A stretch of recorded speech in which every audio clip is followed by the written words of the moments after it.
Good morning, afternoon, or evening, folks, and welcome to Cast of All Trades, the show where we talk about developing skills, exploring ideas, and following curiosity.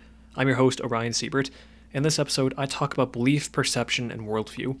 What is a worldview? What influences your worldview? And what can understanding other worldviews do for you? And finally, how can you intentionally shape your worldview? This is an episode that I've been preparing for and recording many times these past few weeks. This is probably version 4 of my notes and my 4th recording. So I hope you're able to enjoy this episode and walk away with a better understanding of the mind, yourself, and the world around you. And if you want more episodes like this where I explore interesting questions and ideas, then let me know in the comments and subscribe so you don't miss out on those episodes. I think that about covers it. So without further ado, what influences your perceptions, beliefs, and worldview?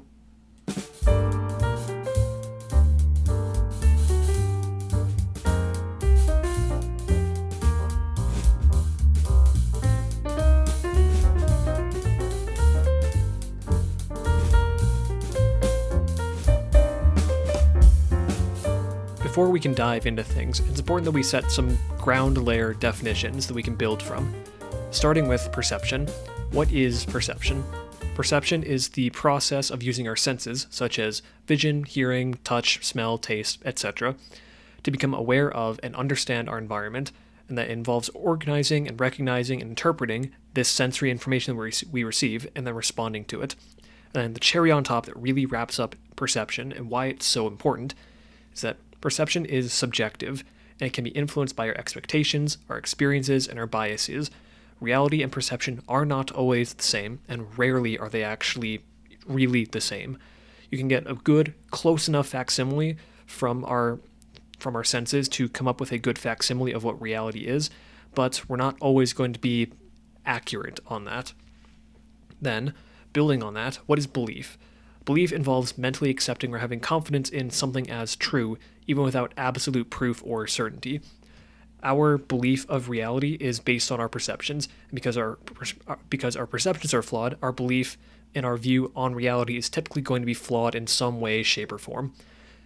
Finally, one last layer we want to put on that is getting to the real meat and potatoes of this episode. What is your worldview? This is how you see the world, your base assumptions about how the world works. It's combining perception and belief. Think of it as your quote-unquote prediction engine. Every decision you make, everything you see, everything you understand, everything you interpret is funneled through your worldview so that you can interpret both what it will happen and why that's the case, why people do the things that they do, why you do the things that you do. Everything is funneled through your worldview, through your prediction engine, so you can try to get a good idea of what is going to happen in the future, whether that be what's going to happen if I do this thing, or this thing happened, therefore I'm going to do this. And that's going to be your reasoning of this is why it makes perfect sense, why I do this thing. In stats terms, think of your worldview as a model that you run all of your data through to make forecasts for the future. This is an even more apt description, because your worldview/model is also regularly tweaked or updated based on new information you get, based on new things you perceive, and based on your beliefs you currently have. And then whether you choose to integrate that information is also determined based on your worldview or based on your beliefs. If you deem that information to be important, you'll integrate it into your worldview. If you deem that information to be unimportant, you'll say, nope, scrap it, I don't need it. This is why so many people can hold very different beliefs about everything, because we all have very different worldviews that we've shaped over time, either intentionally or unintentionally. So what is it that actually shapes someone's worldview? I've thought about this for a while, and I started off with a list of 10 key sources, but I narrowed it down to about 6, although you could argue it's actually 5.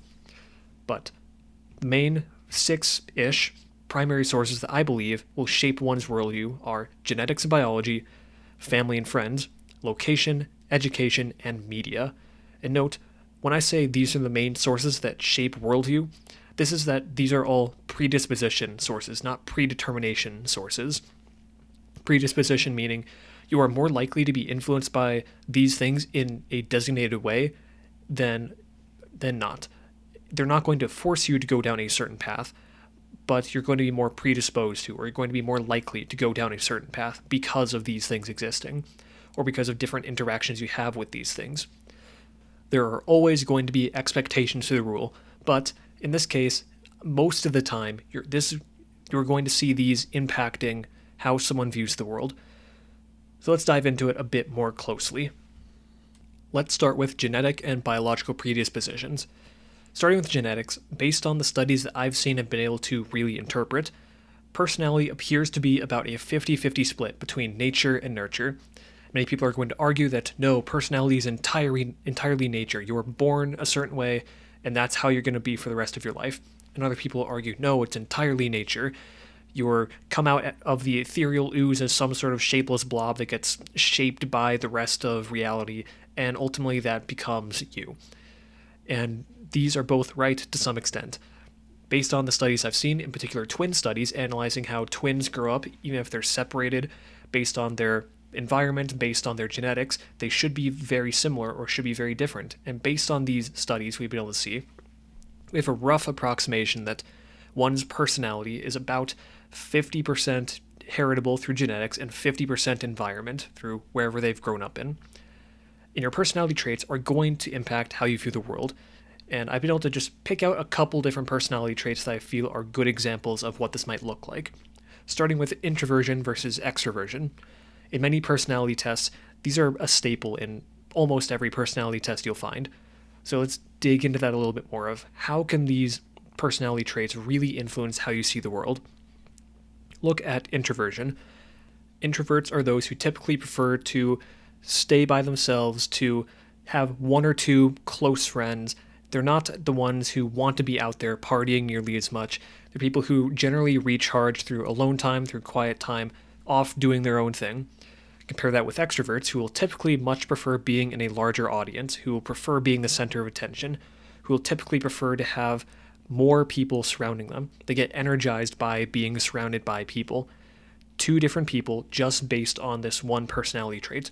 The introvert's going to see the world as a very loud, obnoxious, annoying place a lot of the time, compared to the extrovert, who might see the world as a very fun, exciting, let's go out and explore kind of place a lot of the time.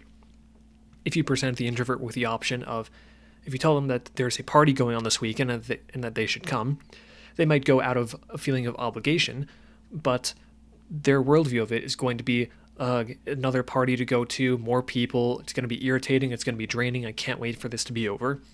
Compare that to the extrovert, where they'll say, awesome, can I bring friends? Where they want to go, they want to bring more people to it. It hypes them up and they feel excited to go. Of course, that's not to say that everyone is like this. As I said earlier, there's going to be exceptions to the rule, but on average, this is what we see. What about another personality trait? Maybe something that's less looked at from the lens of personality tests. How about risk tolerance? Risk tolerance is one's ability to tolerate putting up with risk or being in risky situations. Compare someone with a very low risk tolerance, someone who does not like being in risky situations whatsoever, with someone who has a very high risk tolerance, someone who is much more willing and much more excited to go into risky situations. They're going to view the world very differently. The person with low risk tolerance is probably not going to be interested in investing in individual stocks, or they're going to be less likely to, say, go mountain climbing or go do more adventurous things that they might perceive as very risky. Compare that to the person who has a high risk tolerance. They're going to be much more likely to invest in individual stocks. They're going to be much more likely to take gambles on things. They're going to be much more likely to go out and do mountain climbing, to go parasailing, to go do all these more adventurous things that are typically seen as having much higher risk. Their worldviews are going to be very different. The low risk tolerant person is going to be much more scared of the world. They're going to see it as something that they should hide from, compared to the high risk tolerant person, where they're going to be more likely to see the world as full of opportunities and more full of adventure. So that's just two examples of personality traits and how that can impact your worldview. But again, to point to this as a predisposition, not a predetermination, look at alcoholism, for example. This is a trait that can be passed down genetically, where someone is going to be more predisposed to become an alcoholic. That said, what if that person is never exposed to alcohol? Say that someone has a high, they have a high predisposition to become an alcoholic, but they're raised on an island where alcohol is banned and they never drink a drop for their entire life. Are they going to become an alcoholic? No, absolutely not. Hence why even though there are predispositions for things, even though the introvert and the extrovert are going to see the world differently, even though the low risk tolerant person and the high risk tolerant person are going to see the world differently, based on your environment, that's still going to impact how you view the world and what's going to ultimately happen. Hence why many of the studies will say it's about 50% person, it's about 50% genetic, 50% heritable, and 50% environment and what you actually have going on around you. Now, this will go beyond just personality traits passed on from parents to children. There's also a gender factor that we want to take a look at. And some people would say, oh, gender is an oppressive construct by man that is just there to put people down and to segregate people in different boxes. When we can clearly see through research and through many scientific studies that men have typically masculine traits. Wow, shocker. Women have typically feminine traits. Wow, shocker. And men and women see the world differently. This isn't just in humans, this is also in chimps and other animals. Looking at animals a bit more for a second, when you give a bunch of chimps, like a bunch of young chimps, toys to play with, what toys do you think they'll go to? Well, on average, the male chimps will typically go to trucks, toy guns, action figures, and they'll play with them like little boys do. In comparison, when you give a bunch of female chimps a bunch of toys, again, the same toys, what do they go for? They tend to go for the dolls, and they tend to treat the dolls like little girls do. They treat them like their own little babies to take care of. So clearly there's some sort of like gender component in here, that there's some sort of neurobiological thing going on that is pushing not just humans, but other similar animals into these more similar traits. Bringing this back to humans, on average, we see men typically care more about things. They care more about objects than people. They're much more focused on fixing the truck, on fixing the house, on fixing these things. Women tend to care much more about people, much more about feelings, where they want to interact with people much more. That's already two very different worldviews. Men think about the objects, they think about the things, they want to go out and just be off on their own making their things. Women, on the other hand, tend to prefer being in groups and tend to prefer working with other people and taking care of them. Pushing this further, in a very simple example, how men and women see the world differently. When a man and a woman are walking home late at night, maybe they just got off work late, if the man's walking on his own, he's whistling, he doesn't have a care in the world, he's walking home in the middle of the night and not thinking anything of it. The woman, on the other hand, on average, is going to be much more nervous, much more scared walking home alone late at night. There's a biological predisposition in women to be more afraid of the world on average because they're typically more vulnerable than men are. So that's just the beginnings of biological and genetic predispositions and how that can influence your worldview. Next, let's move on to family and friends, the people you start growing up with, the people who are impacting you first and foremost in your life. As children, we need our families to take care of us. We can't take care of ourselves. And starting from an early age, before we can even vocalize, before we can really understand words even, our families are passing down their worldview to us through what they're teaching, through their lessons, through their rules, through their actions, through their words. Everything they do is an attempt to pass down their worldview to us. They're taking the knowledge and information they've gained from their experiences on Earth of, this is how I've survived. I'm going to pass that on to you so you don't have to learn the same mistakes I did. They try to pass that on to you in different ways. A good example of this is how my brother and I were brought up.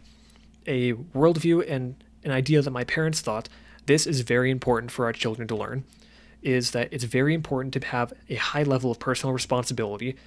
And in order to do that, you need to have a lot of freedom to be able to do it. So we were very lax on rules in our family. We had two rules. We had don't be stupid and don't make mom mad. If you followed those two rules and other small things that may have come up every now and again of, hey, can you please go and do this thing? You got a lot of freedom. And essentially the parents' rules were, if you show that you have personal responsibility, that you're able to go out and do these things, so long as you don't give us a reason to not give you this freedom, you're allowed to have it. But with freedom comes personal responsibility. So whatever you go out and do, you have to be responsible for it. And that ultimately shaped my brother and I to be much more personally responsible people. We were able to go out into the world, have much more freedom. We don't need other people watching over our shoulders to say, oh, you have to do this, you have to do that. And we're able to go out and just do our own thing. And that shaped who we are today. very simple rules that shaped us and changed us in a very different way from our peers around us. That's just one example of how a family can attempt to pass down their worldview. Again, you aren't always going to be able to successfully do this, because children will be children. Sometimes they'll accept it, sometimes they'll reject it. There's that whole genetic and personality thing that started off at number one. So yeah, a child might be more predisposed to ignore you and go out and do their own thing, which, okay, fair. But they also may be more predisposed to listen to you and accept your teachings. It's going to change from person to person, but generally there's still this point of families are always trying to pass down their worldview onto their kids, whether they mean to intentionally or unintentionally. And it's not just your family that's passing on their worldview to you, it's your friends as well. There's a saying that you're the average of the 5 people you spend the most time with. And when you're kids, who are the 5 people you're spending the most time with outside of your family? It's probably your friends. There's an interesting study that I read that I really want to touch on that's about predicting where someone's going to be at the end of their life, what their social status is going to be, what kind of job they have, what sort of income they have, who they marry. Almost everything, a majority of metrics, you can actually predict based on the zip code you grew up in. Sure, this can change over time, especially if you maybe grow up in a worse zip code and then you go to college and you essentially adopt a new zip code there. There are some things that can change it over time, but on average, you become like the people you grew up with. You get accustomed to that situation. This is my theory of it, at least. For example, let's take 2 different people. Let's look at a guy who grows up in the back alleys of Chicago. He grows up and he meets a bunch of other people who've grown up in the back alleys of Chicago. He makes friends with them. He grows accustomed to them. They have their own slang. They have their own way of survival there. They have their own rules. And that's what he learns. As he's growing up there, he's learning, this is how I survive in this situation. And he becomes comfortable to it. He becomes accustomed to it. Let's look at another situation where we have a girl who grows up in the Hamptons, where she lives in the lap of luxury. She's surrounded by people who are millionaires, billionaires, and that's her situation. She learns their dialect. She learns their speech. She learns what's important to them, how they thrive, and how they do their thing. Take either of these people and put them in the other situation, they're not going to thrive nearly as well. They're going to often suck because they've been growing up in these environments where they have specific people around them, crafting them, shaping them, sharing their worldviews with each other, teaching each other this is what it means to survive in this situation. And you become uncomfortable when you start surrounding yourself with new people. There's another added point of pressure onto here, that when you're surrounded by people that you get accustomed to, there's a level of peer pressure to become like the herd and to stay like the herd. The guy who grows up in the back alleys of Chicago, if he actively goes out and tries to change himself, or actively goes and tries to do different things, tries to do things that other people there said, oh no, you can't do that, that's for the rich folks or whatever. If he's actively going out and trying to change himself, he's going to get peer pressure to say, no, stop that. You got to come back and you got to be like us. You got to learn to do it our way and you'll be successful our way. Same thing with the girl in the Hamptons. If she wants to change her lifestyle, maybe everyone in her family was like in big business, but she wants to go and be an artist and go do something different. She's going to get pressure from other people to say, no, you should become like us. You should do the family trade. You should come back to the herd, be like the herd. And even though that might not be what they want, it's what they're accustomed to. People will tend to return to what they feel comfortable to.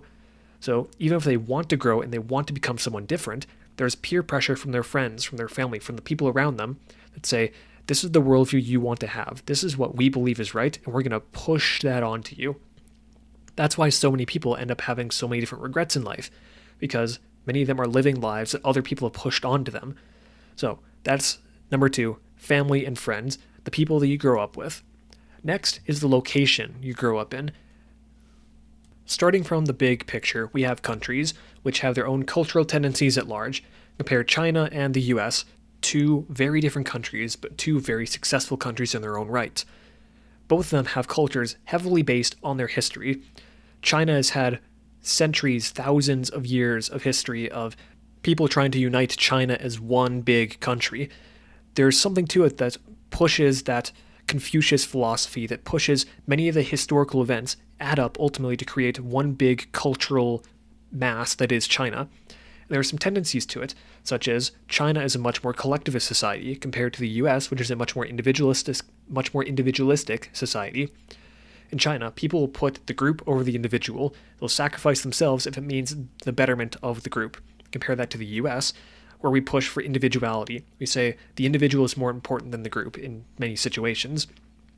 That likely stems somewhat from how the US came to be, where the US is trying to cut themselves off from Big Brother Great Britain, and they say, we're going to do our own things, we're going to do it our own way. And they're pushing away from that. They're trying to essentially, they're creating more individualized people in this area. So there's so much culture that comes from history. It's hard to dig into all of it, but over time, this history becomes culture and it embeds itself in a country. So if you grow up in a country, you're more likely to believe and follow the customs and cultures of that country to you. So for people who grow up in China and come to the US, they're going to be somewhat awestruck, or they're going to find a lot of differences where they grew up in the collectivist China, come to the US. It's like, wow, people are very selfish here. They don't want to give, they don't want to help out, they don't want to do this. Compare that to the American who goes to China. They say, oh, everyone's just like one big family here. They all contribute, they all like work together on these things. Like, where are the people like fighting for themselves and owning their own things? And sure, there's definitely corruption everywhere where people are fighting for themselves or fighting for their own families. You will get that everywhere.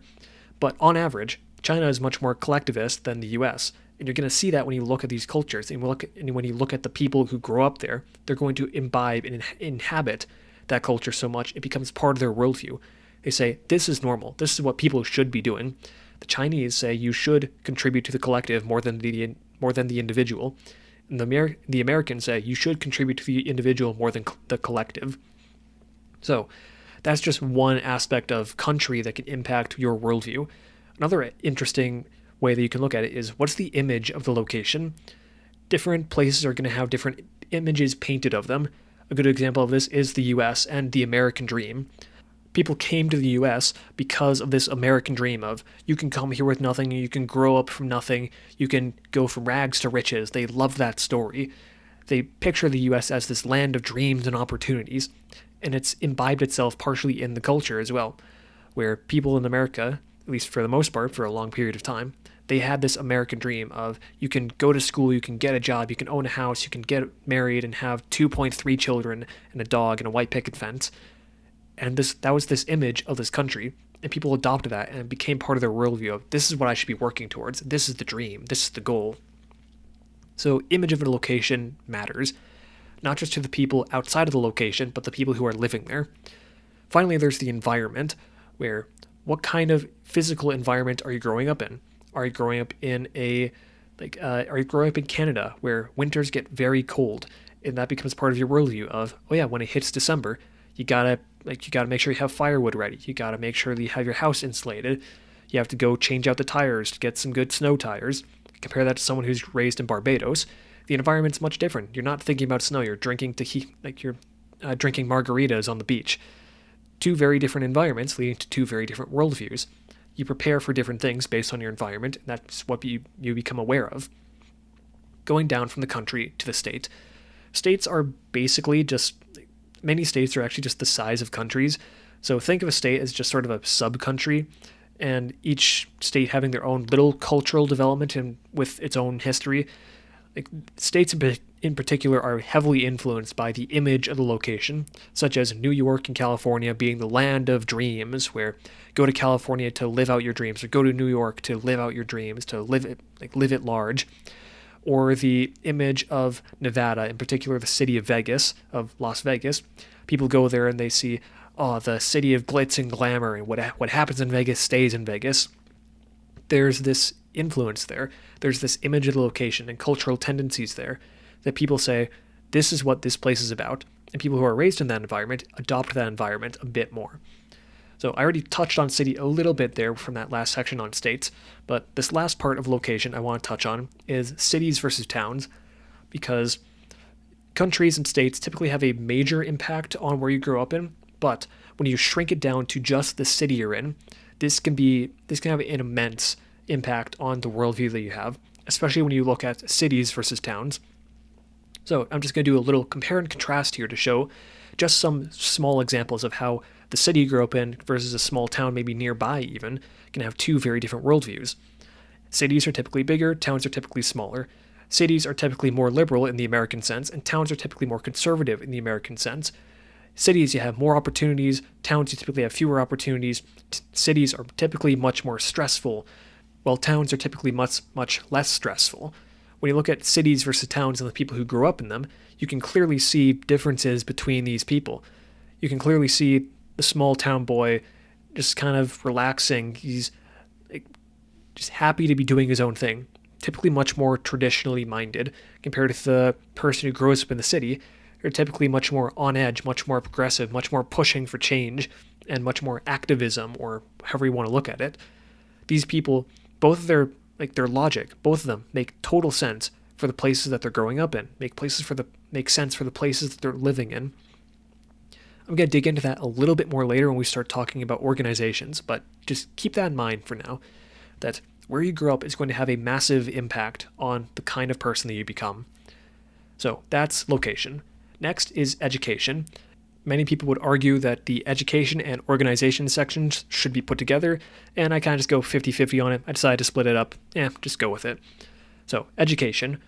Education, I'm looking in particular at schools, religions, philosophies, the things that are supposed to be teaching us. These are organizations that are supposed to be teaching you about the world.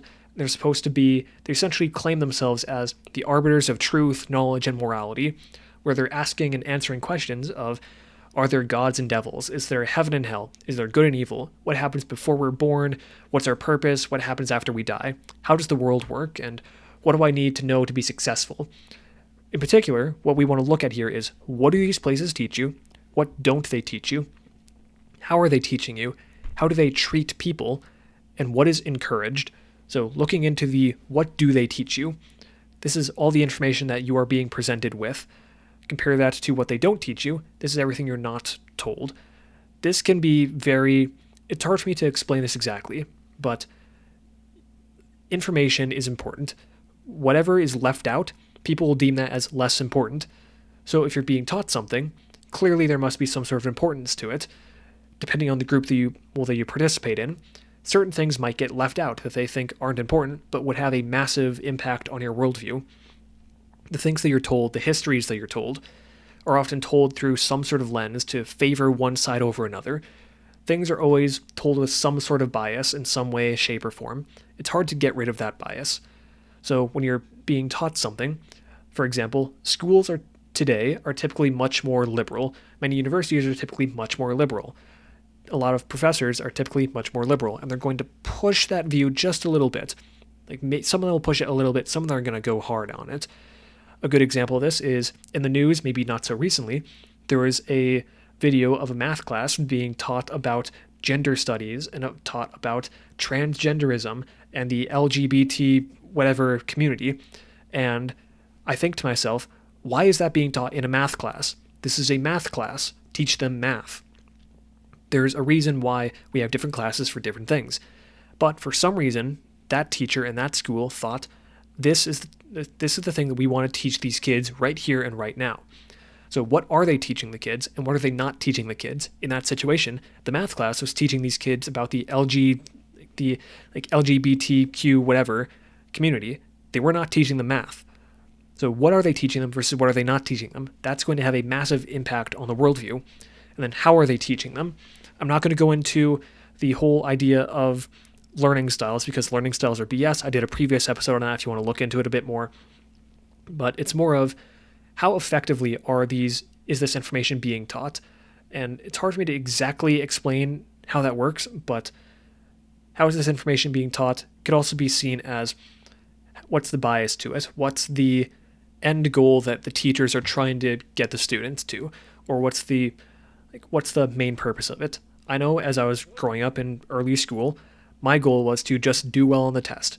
So that's what the teachers were often teaching us for. They were teaching us for the test. They would give us the information, we would learn it, quote unquote, and then we would forget it.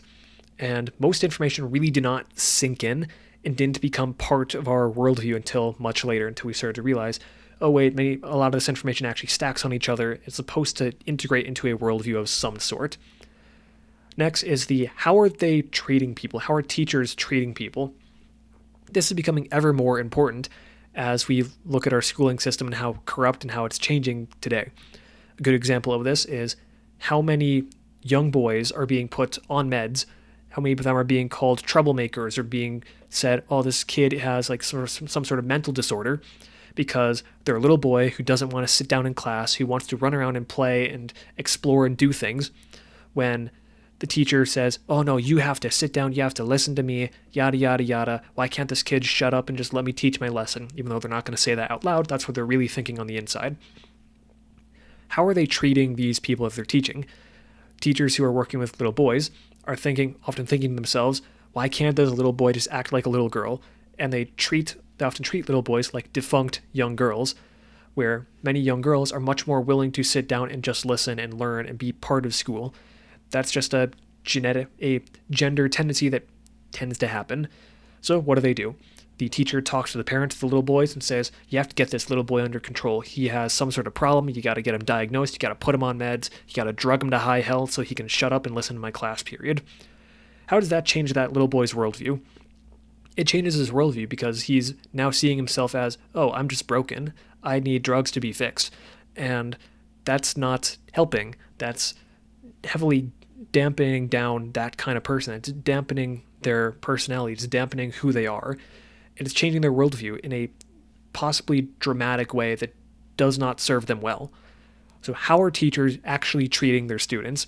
That matters so much. And finally, what's being encouraged? What sort of environments, what sort of actions are being encouraged by the teachers there?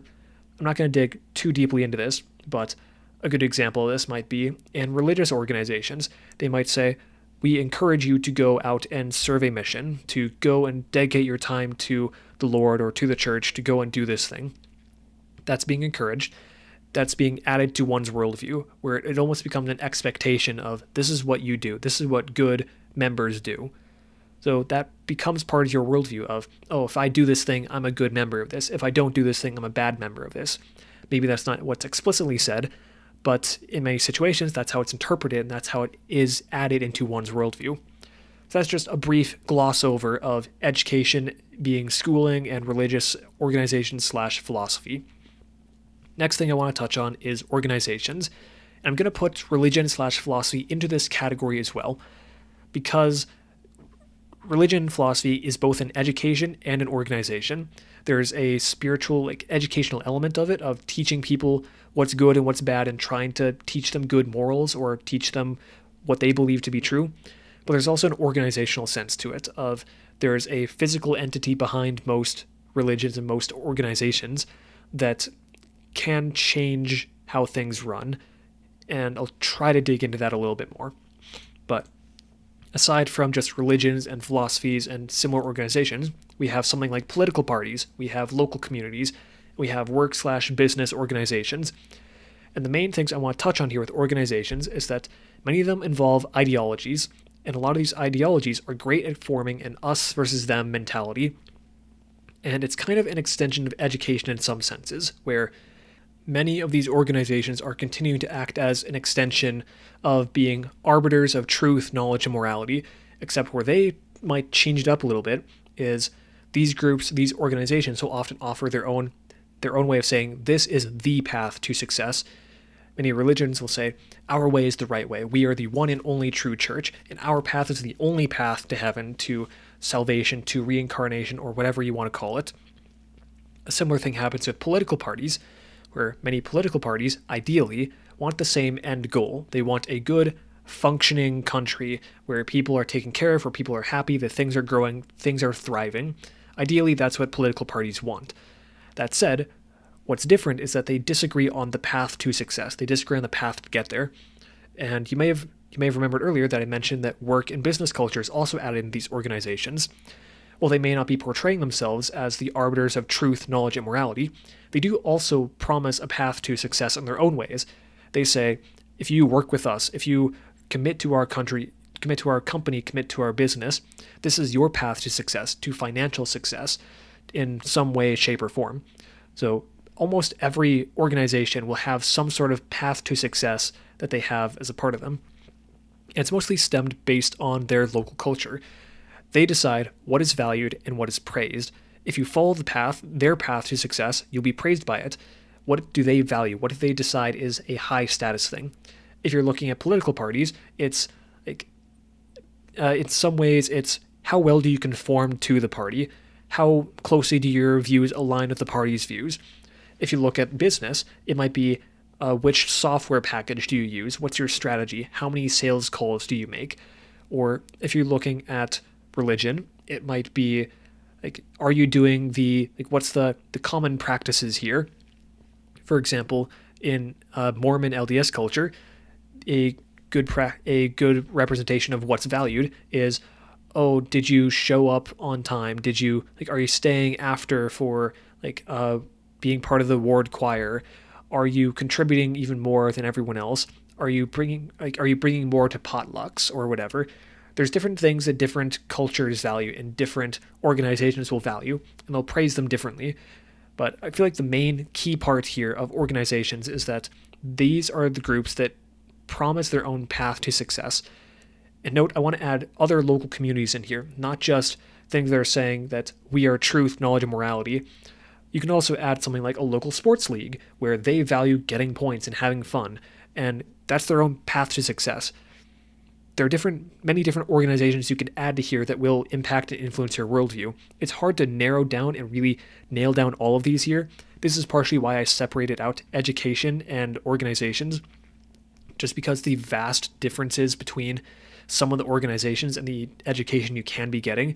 Certainly there's some overlap there, but there's more organizations that you can interact with and that you can become a part of that will change your worldview in a different way than education will. So that's number 5, organizations, how they will impact your worldview. Finally, last but not least, is media consumption and media presentation.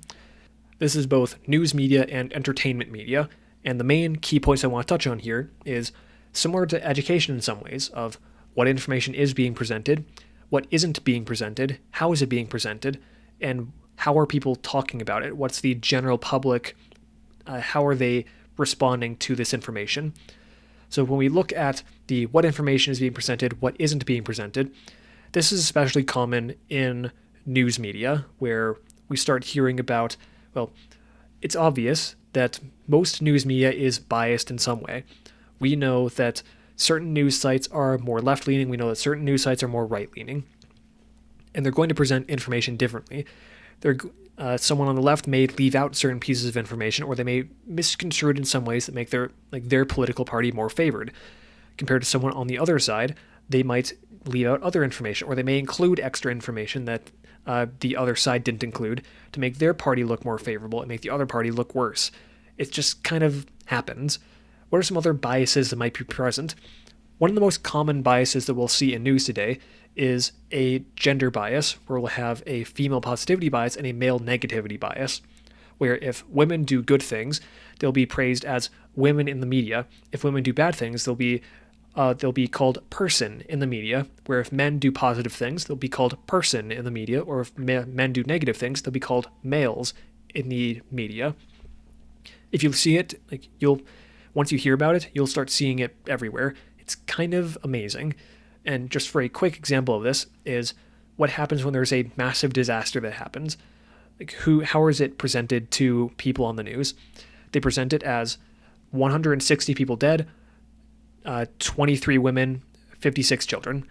They say women and children. They neglect saying this many men died, even if the number of men drastically outnumbers the number of women and children. This is a interesting bias. Once again, now that you've heard it, you're going to see it everywhere. It's going to pop out to you. Wow, that's just it. It's there. I'm not going to touch too much more on the what information is being presented versus what information isn't being presented. I feel like I've covered that mostly enough. So I want to touch a bit more on the how are people talking about it and how are they responding to it, because it's not just how do people respond to it. It's what's the expectation that they place on others now that they're talking about it. And I want to use a personal example for this. There's a movie that I've heard so many times. People say, oh, this is such a wonderful movie. It's a great movie. The message to it is wonderful, and I think it's the best. It's a must-watch movie for everyone. And that movie is It's a Wonderful Life. And I do not like this movie. I think about it, and I think it's a bad movie, in my opinion. And I will explain why. why I think people believe it's a good movie and why I say it's not a good movie. First, why do people think it's a good movie? It's a movie about a guy who has dreams of traveling abroad and going and doing big things and trying things out. He wants to leave this hodunk town. And seemingly at every turn, he's being shut down time after time after time, where he has to sacrifice the money he's made or something so that he is forced to stay in the town for longer. But he contributes to the town. For example, he has a family bank that everyone's running to the banks to pull out their money because they don't trust the banks anymore. It's massive bank runs. Most of the banks in the area are closing down, and he has to, the bank is basically out of money. So what does he do? He decides to stay and use the money that he was going to use for his trip to essentially act as a stand-in for the deposits that the customers had made over time. So as people are running in and pulling out money from the bank, eventually he's left with just $1 to his name. And that's just one example. Time and time again throughout the movie, similar stuff happens where people need him and he has to give money, he has to sacrifice his dreams to go and help out other people. And eventually gets to a point where he's married, he has kids, and he isn't happy. He goes out to a bridge, tries to jump off, and an angel saves him. And the guy says, "I wish I was never born. The world doesn't need me." And the angel shows him what the town would be like if he was never born. And it is a totally different place where the crook of the town is taken over and people are so depressed and yada yada. And eventually gets to the point where he realizes, I am very important to this town's history. This town would not be the same without me. And he returns home to his family. The people love him. There's cheering. And people say, it's such a wonderful movie where this man learns he's valuable to the town and how everyone's important to their community. And I say, yeah, sure. But what about his dreams that he wanted to go and do? Whatever happened to that? What happened to, I want to travel the world and I want to explore, I want to try out big things? He never got to do that. Throughout the movie, we're seeing he's been shown sacrificing thing after thing after thing after thing. He's been sacrificing his dream to allow other people to live their dreams, to do what they want. But what about when he wants to do what he wants? That doesn't happen. So I can understand sort of why people call it a good movie, but I also don't get why they don't acknowledge, but he also is never able to go and live out his dream of traveling abroad and exploring and doing all these things that he wanted to do. So that's just something I wanted to touch on, of how people can hype up a movie can often paint the picture of how they expect you to view it and how you view it yourself. Many people will hype up a movie that they say, or if a new movie comes out and you haven't seen it yet and you have a bunch of people saying, it's a wonderful movie, it's a great movie, and you go out and watch it and you think, it's just okay, you're still more likely to say it's a good movie because that's what everyone else says. What other people say about a piece of media or a piece of news is going to paint a picture and influence how you see it for yourself. So that's just 6 of the main primary sources that I can think of that will impact and predispose your worldview to fit some sort of way. So now that we have a good understanding of what a worldview is and what can influence it, what can understanding a worldview, what can that actually do for you? Before we dig into that, I want to touch a bit on the psychology of decision-making and how worldview plays into it. So the psychology of decision-making, we make decisions based on emotion backed by logic. There's a study done with people with damaged brains who couldn't process emotions properly, and the simplest decisions that you or I could make would take them an excruciatingly long time. For example, at the end of one of the interviews, the researcher asked the patient if they would like to do a follow-up interview next Tuesday or next Wednesday, and watched as the patient contemplated for half an hour, making logical reasons for both Tuesday and Wednesday, until it finally became too much for the researcher and they suggested, let's just do Wednesday. No matter how much you think that you rely on logic for decision-making, in most situations, we only use it as a supplementary tool to back our decisions, or in this case, no matter how much you think you use logic to craft your worldview, in most situations, we actually have an emotional-based worldview. This is where so many people can go wrong, because emotionally, they think they're in the right. Emotionally, it ties in with their worldview, and it makes them feel good that they're following their worldview. And they'll do everything in their power to logically back up their reasons why they believe this thing or why they do this thing. And yet, if they were to look back at their own beliefs and their own decisions with a more critical eye, they'd be able to see that they were wrong. So how can we use this to our advantage? We can use this to better understand why people do what they do. This is the entire concept behind empathy, of being able to understand other people's point of view. Everyone acts with their own knowledge, their understanding, and the perceptions that they have. Everyone acts based on their worldview, their own prediction engine. And if you can understand how someone thinks, it becomes much easier to understand why they do something, or you can have a better understanding of how are they going to react to this thing in the future. If you lived the life of Adolf Hitler in his time, with his experiences, it makes total sense to rise up and start World War II. If you really understand how someone thinks, if you really understand their base assumptions of the world, their actions are going to make a lot more sense. That said, a common assertion that I hear people say is that, oh, I would never do X in Y situation. What they tend to neglect is that they're not the same person as whoever did X in Y situation, and have a tendency to apply our modern morals or apply their own worldview on other people, or views on past events where they aren't applicable. For example, people saying, if I were a German in World War II, I wouldn't have joined the Nazis. When if you were really a German in World War II, you were probably starving and your money was worthless. And then this man comes around building an army, promising food, shelter, and power to people who could come up and take it with him. Tell me that you want to join the Nazis in that situation. For a more thorough example, read the book Ordinary Men, Reserve Police Battalion 101, and The Final Solution in Poland. It's an amazing book doing a deep psychological analysis on an ordinary police force in Poland that went from normal police officers to slaughtering Jews for the Nazis. It's fascinating, and it shows you just how much someone can change. Okay, enough of that. I hope I've made my point clear that you can understand what people will do and think if you really understand their situation and their worldview. That said, it doesn't mean you have to agree with the decisions made. You can understand it and totally disagree with it. For another hypothetical example, look at people who are raised in cults or in religions. Let's use Scientology, for example, but you can put any cult or religion in here. Let's say I was born into this religion, and it's all I know, and I'm convinced it's the truth, until one day I learn I was wrong. I learned things that I simply cannot refute that prove to me that Scientology is wrong, and I choose to leave the group. Do I call the people who are still in the group stupid for believing? No, absolutely not. Because I understand many of their base assumptions. I understand the experiences many of them went through. I understand why many of them believe. Just because I understand them doesn't mean I have to agree with them. This is a lesson that we can apply in every aspect of our lives, and it'll help you overcome many arguments and disagreements you might face. Because most disagreements are the result of people holding two fundamentally different worldviews. Going back to the US political system, for example, for the most part, everyone agrees that they want a political system that will improve the country. However, the people of the two major political parties hold fundamentally different worldviews on how that should be done. And if you look at each party, if you understand their worldviews, each of them make complete sense from where they're coming from. Well, for the most part. They agree on the destination, they disagree on the path to get there. Hopefully these examples help you understand how knowing someone else's worldview can help you really understand them. It can help you figure out how is this person going to react in this situation?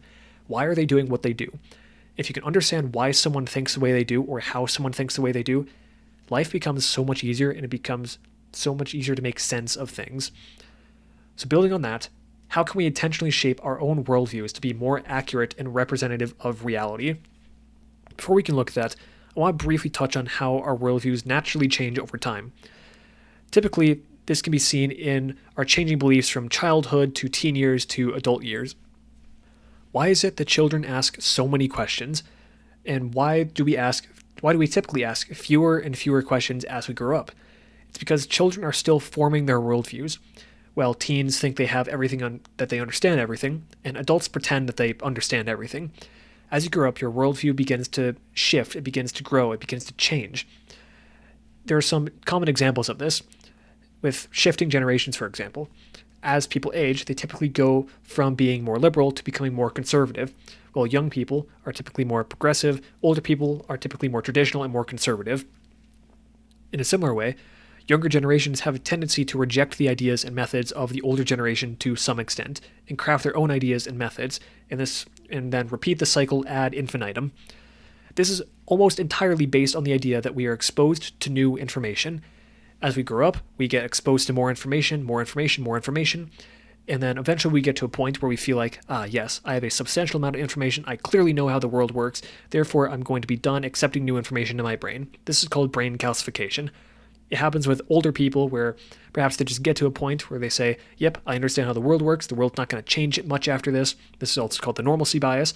I'm not going to talk about too much of it, but essentially that means that people say, this is the new normal. Things are not going to change much anymore from this, even though we know that the world has changed drastically in the past 5, 10, 15 years. They say, the world's not going to change much after this. But your changing worldview is entirely based on this idea of exposure to new information. What about resistance to change? As we're looking at changing worldviews, as your worldview changes naturally, typically you're going to change in a similar way to your peers and the people around you. But what about if you want to actively change your worldview? You're more likely to face resistances to that in a couple different sources. There are some internal sources, such as cognitive biases and brain calcification, where if you are being more resistant to change, there's a chance that you're just more active to resisting more knowledge coming into your brain. You're resisting new information that's coming. You look at it and you say, nope, not important, even though that could be very important to having a better accurate representation of reality. Or you have a number of cognitive biases that reshape your world where you may believe something as true, even though it really isn't true, because you have accepted certain cognitive biases. For example, let's go back to the religion thing. I don't know how many Scientologists there are out there, but a common one that religions will use is, we have this many members, certainly this many members cannot be wrong about this thing. And when they say it in such an emphatic way or try to push it as an argument, they'll push for essentially this bandwagon fallacy of certainly 16 million or 17 million members can't be wrong about this thing. That's just one example of a cognitive bias of people saying, clearly there are a bunch of people that believe this, clearly it must be true. If we can overcome our cognitive biases and actually solve the equation to get the real truth of things, instead of, I have the answer, therefore I must find facts to support my beliefs. If we can go the other way around of find facts and then go find the belief based on that of, these are the facts I have, based on this is what I believe, compared to the other way where many people, especially in many religions, will say, this is what I believe, I better find facts to back it up. It's a couple small things that we just happen to do very instinctually. Aside from internal resistances, there's a number of external resistances as well. This is mostly coming from peer pressure, mob mentality, tribalism, and whatever you want to call it. It's people on the outside, people you grow up with, people you associate with, where they might say, hey, you should stay with the group. It may not be as direct as that, but it's people pressuring you to not change your ideology, to not leave the group. Because if you continue to change, you risk ostracization. You risk being kicked out of the group because, you're too different now, or that person's changed. And ideally, we want to change, we want to grow, we want to become better, and yet people are often resistant to change because people around them don't want them to change. It's this weird thing where we say that we want what's better, what's best for other people, and yet we often may not support that because we like the person how they are now. We can predict them how they are now. We understand who they are now. But if they're going to go change, well, now they're just a whole different person. I can't associate with them anymore. I can't relate to them anymore. Or maybe they're off doing something that I wish I could do, but I've just given up on. So, anyways, there are many external and internal resistances that we may face as we're trying to reshape our worldviews. So what can we do to mindfully shape our perceptions and beliefs and ultimately reshape our worldviews? There are 3 different mentalities that I think are very important to have when you're trying to actively shape your worldview to have a better, more accurate representation of reality. One is a simple belief change. It's strong beliefs loosely held. It's that you heavily commit to the beliefs that you do have, and then you have those beliefs loosely held, where you hold strongly to doing those things. You're very committed to the actions that you're going to do. But as you're presented with new information, you're going to not do the, I believe in this, therefore I must find facts to back it up. You're going to look at new information and see, does this support what I believe? If not, is there a reasoning for it? Is there good backing for this new information I found? Does this prove other things wrong that I have previously believed in? If so, I better reshape my beliefs so that I can internalize this new piece of information that changes everything. Strong beliefs, loosely held. Next is to develop your critical thinking skills. This ties in very strongly with the strong beliefs loosely held. By being able to look at new information and figure out, is this information true? Should I trust it? What can I do with this? How should I work with this? If we can develop our critical thinking skills to not just deal with new information, but to overcome our cognitive biases, we're going to have a much better time at being able to craft a more realistic worldview. Finally, you have to expose yourself to new information and regularly review your current beliefs. Yes, this does take time, but you don't have to constantly inundate yourself with new information and question everything you've ever believed. Take it slow, enjoy life, and just be open to new ideas. Be open to listening to people as they try to share what they believe, to share their facts, their information, and try to share your facts and your information with them. It's a good way to share new information, to try to understand people better, so that you're not just recreating your worldview, but you're getting a good picture of what their worldview is. You can grow to understand people better and grow to understand yourself better. So what do you think? Am I off base? What did I miss? Let me know in the comments. If you enjoyed this episode, then please share with a friend you think would like it, or share it on social media. It would absolutely mean the world to me and helps the podcast grow so much. With all that said, thanks for listening. I greatly appreciate it, and I'll talk to you all later. Ciao.